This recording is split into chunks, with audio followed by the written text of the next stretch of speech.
Looking at this person, I see such sadness. I see hopelessness. I see an old woman. I see somebody that I don't even recognize.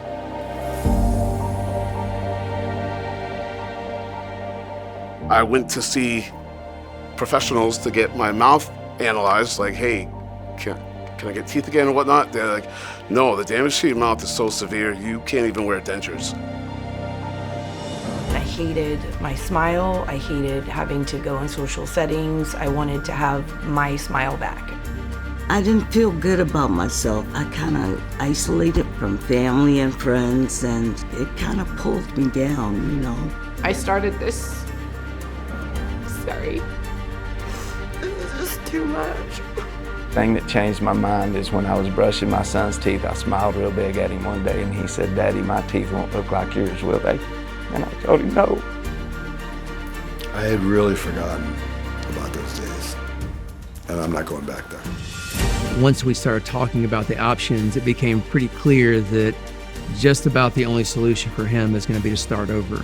It's embarrassing. It was embarrassing. You don't want people to see your mouth like this. It kind of broke my heart to see her feel so self-conscious. It was just a hot mess. I could not chew right. It was painful. I was embarrassed by the way they looked, and I was embarrassed to ask for the help. When you develop that fear, it becomes very difficult to go see somebody to overcome that fear. I'm so happy and proud of her that she did overcome that fear. I felt so much care and so much concern, and it wasn't just about the teeth, it was like my health overall. You know, I wake up whole is what I feel. I felt like a new person because I had a whole set of teeth. I mean, I was lit up like a Christmas tree. You know, when you feel good about yourself, then other people can feel good about you. I don't know how he did it, but it's magical. This has changed my life. I don't think I'd be here if it wasn't for this group. I really don't.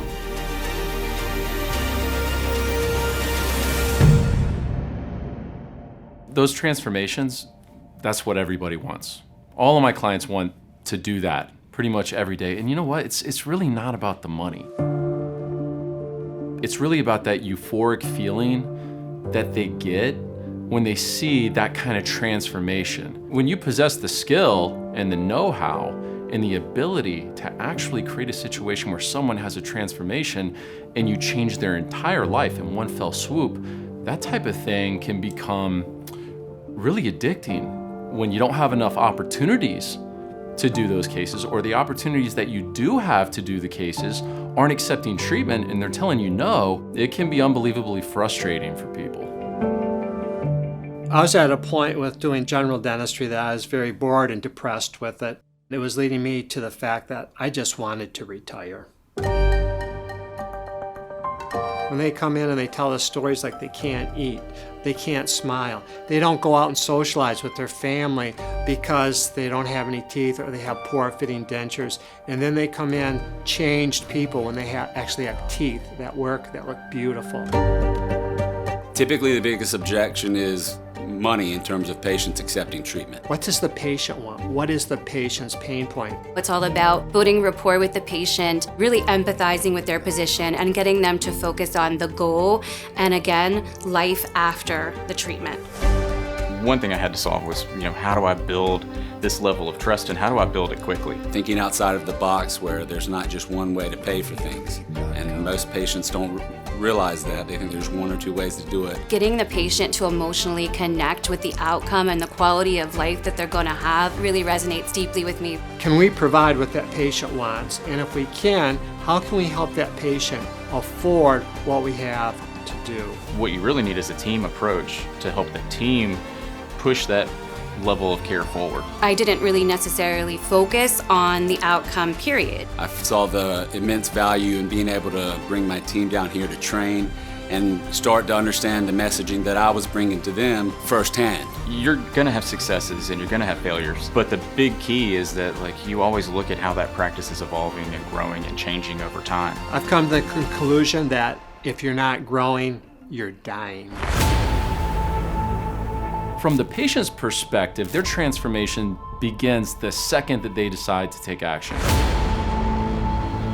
everybody in the office plays a critical role in the transformation process. Before you have the opportunity to transform their smile, you must transform their mind. You can never be too busy to be successful. You can never be too busy to improve. What makes it hard is your lack of belief that it can happen for you. These great things that get accomplished can be accomplished. If you're already here, you're already motivated.